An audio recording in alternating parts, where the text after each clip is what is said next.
নমস্কার বন্ধুরা, আজকে তোমাদের সাথে বিহারের সেই মোস্ট ভাইরাল ঠেকুয়া রেসিপি নিয়ে হাজির হয়েছি। আর এই ঠেকুয়া যদি বাড়িতে রেখে খেতে চাও মাসের পর মাস বা বছরের পর বছর, তার জন্য আমার এই ভিডিওটা তোমাদের দেখতে হবে শেষ পর্যন্ত।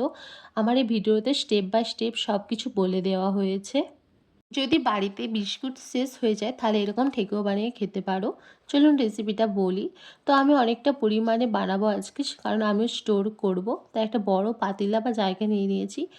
আর এক বাটি পুরো মাপের সুজি নিয়েছি, আর এক বাটি মাপের আমি এখানে আটা আর ময়দা মিক্স করে নিয়েছি। ময়দার ভাগটা একটু কম রেখেছি। এর মধ্যে দিয়ে দিয়েছি দুটো এলাচকে থেতো করে। ওর মধ্যে দিয়ে দিলাম পরিমাণ মতো লবণ। আপনারা যে যার মেজারমেন্ট অনুযায়ী নেবেন। তো এটাকে ভালো করে আগে থেকে আমি মিক্স করে নিচ্ছি। আর এই পুরো ঠেকুয়া বানানোটা অ্যাকচুয়ালি সব কিছু মেজারমেন্টের কাছেই সব কিছু। তো এখানে পরিমাণ মতো আমি এখানে 4 চামচের মতো ঘি দিয়ে দিয়েছি। তো আপনারা চাইলে এখানে রিফাইন তেলও দিতে পারেন, কিন্তু রিফাইন তেল দিলে অনেক দিন পর্যন্ত এই ঠেকুয়াটা থাকে না। ঘি দিলে অনেক দিন, মানে মাসের পর মাস, অনেক মাস টিকে যায় বা অনেক দিন থাকে, খারাপ হয় না এই ঠেকুয়াগুলো। আর এই ঘি দেওয়ার কারণে ঠেকুয়ার একটা দারুণ গন্ধ বেরোয়, যেটা খেতে আরও ভালো লাগে। তো এখানটাকে আমি ভালো করে মেখে নিচ্ছি হাতে করে। এটা এখন ময়াম দিচ্ছি ঘিয়ের। তো এটাকে ভালো করে মিক্সড করে নেবো। আপনারা চাইলে এখানে রিফাইন তেলও আমি আগে বললাম দিয়ে ময়ামটা দিয়ে দিতে পারেন। তো এটাকে ভালো করে মিক্স করব। আর কীভাবে বুঝবেন যে এটা ময়াম হয়েছে কিনা, এটা মাখার পর ভালো করে হাতে করে মুঠো করবেন। মুঠোতে যদি মুঠো হয়ে যায়, ভেঙে না যায়, তাহলে ভাববেন এটা ময়াম হয়ে গেছে ভালো। আর বেশি ময়াম দিয়ে দিলে কিন্তু ঠেকুয়াগুলো কিন্তু ভাজার সময় ভেঙে যেতে পারে। তাই ময়ামটা মাস্ট ভালো করে দেবেন, আর পরিমাণ মতো দিতে হবে। তো এখানে দিয়ে দিলাম আমি নারকেল কোড়া। আমি আগে থেকে নারকেল কুড়িয়ে রেখেছিলাম। তো কোড়াগুলো দিয়ে, নারকেলটা আপনাদের কাছে অপশনাল, দিতেও পারেন না দিলে, কিন্তু দিলে খুব ভালো। ঠেকুয়াতে যেহেতু নারকেল কোড়া দেয়, তো দিলে আরও খেতে বেশি ভালো লাগবে। আপনাদের কাছে যদি নারকেল কোড়া না থাকে নাও দিতে পারেন, কিন্তু ঠেকুয়াতে যেহেতু নারকেল থাকে দিলে খেতে খুব ভালো লাগবে। আমি এখানে ভালো করে মিক্স করে নিচ্ছি নারকেল করার সাথে।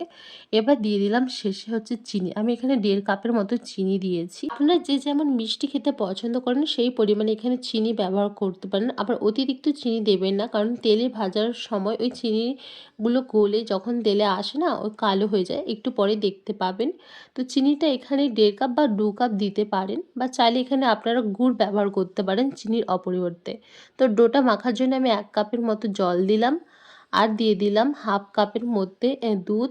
আর দিয়েছি হাফ কাপ আর একটু জল লেগেছিলো জল। তো ডোটা খুব পাতলাও করবেন না, আবার খুব শক্ত বা টাইটও একদম হয় না। তবে নর্মাল যেমন আটা মাখান তার থেকে একটু শক্ত হবে, বা একটু শক্ত বা টাইট হবে। তো ভালো করে আমি হাতে করে ডোলে করে মেখে নিয়েছি। মেখে দিয়ে এটাকে সঙ্গে সঙ্গে এখন আমি করে দেবো ঠেকুয়া বানানোর জন্য একটা পিচু বোর্ডের ওপর ঘি ভালো করে ব্রাশ করে নিয়ে তার উপর দিয়ে এরকম চেপে দিয়ে একটা বেলুন কাঠের সাহায্যে এরকমভাবে বেলে নেবো। মানে ভালো করে একটা শেপ দেওয়ার জন্য আগে থেকে আমি বেলে নিয়েছি। তারপরে একটা ছুরি নিয়েছি, ছুরি নিয়ে চারপাশটা কেটে দিচ্ছি ভালো করে। একটা সুন্দর ডিজাইন বানাবো। আপনাদের কাছে যদি ঠেকুয়া বানানোর যদি ছাঁচ থাকে, তো তার সাহায্যে খুব সহজে বসিয়ে নিতে পারেন। তো আমার কাছে যেহেতু নেই, আমি হাতের সাহায্যে একটা সুন্দর ডিজাইন বানাচ্ছি।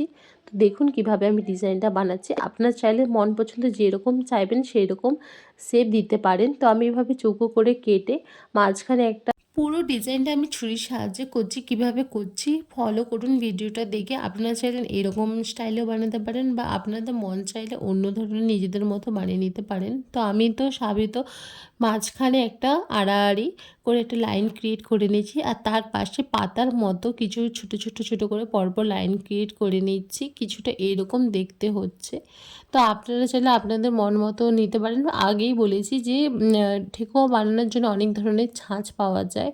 তো সেই ছাঁচে এতে ডিজাইন দিলে অনেক সুন্দর সুন্দর ডিজাইন হয়ে বেরিয়ে আসে। আর আপনাদের কাছে যদি ছাঁচ না থাকে, ছুরি বা চামচের সাহায্যে খুব সুন্দর সুন্দর এইভাবে ডিজাইন করতে। আর আমি কিছু পাতা পাতা ডিজাইন করেছি, যেটা আমি ভিডিও নিতে একদম ভুলে গেছি, কারণ আমার ক্যামেরাটা ওই সময় বন্ধ হয়ে গেছিলো, আমি বুঝতেই পারিনি। তো ডিজাইনটা দেখুন ঠিক কিছুটা এরকম এসেছে বেরিয়ে। তো আপনারা চাইলে এরকমও বানাতে পারেন চৌকো চৌকো, নাহলে এই যে পাতার মতো হাতের তালুতে চাপ দিয়ে একটা ছুরি দিয়ে এরকম সুন্দর সুন্দর খাঁজ খাঁজ ভাঁজ করে দিয়েছি। পুরো দেখতে কিছুটা পাতার মতো লাগছে, চাইলে এরকমও বানিয়ে নিতে পারেন। এরপর কড়ার মধ্যে তেলটাকে কিছুটা আগে থেকে হিট বা গরম করে নিতে হবে। তারপর গ্যাসের ফ্লেমটা একদম কমিয়ে সব ডিজাইন করা ঠেকুয়াগুলো ওর মধ্যে আস্তে, আস্তে করে এক, এক করে ছেড়ে দিবেন। তো এক পাশটা যেই হয়ে আসবে হালকা, হালকা লাল, অপর পাশটাকে এভাবে উলট-পালট করে ভেজে নিতে হবে। আর গ্যাসের ফ্লেম যেন একদম কম থাকে, কম হিটে আস্তে, আস্তে সময় নিয়ে, নিয়ে একটু ভাজতে হবে। তো এরকম করে আস্তে, আস্তে সময় নিয়ে, নিয়ে ভাজবেন। তো একটু সময় সাপেক্ষ, একটু সময় লাগবে, কিন্তু এইভাবে ভাজলে ভিতরটা একদম তোমার ক্রাঞ্চি থাকবে। ভিতর পর্যন্ত ভালো করে আস্তে, আস্তে ভাজা হবে। আর না হলে আর যদি খুব ফ্লেমটা যদি তাড়াতাড়ি বাড়িয়ে দাও তাহলে ভেতরটা কাঁচা রয়ে যাবে। আর এই যে উপরটায় না কিছুটা কালো, কালো দেখতে পাচ্ছ, হ্যাঁ, এগুলো হচ্ছে চিনির রস। চিনিটা হচ্ছে গলে গিয়ে বেরিয়ে এসে তেলের সংস্পর্শে এসে এরকম কালো হয়ে যাচ্ছে। তো ওই জন্য বলছি চিনির পরিমাণটা খুব বেশি যাতে না থাকে।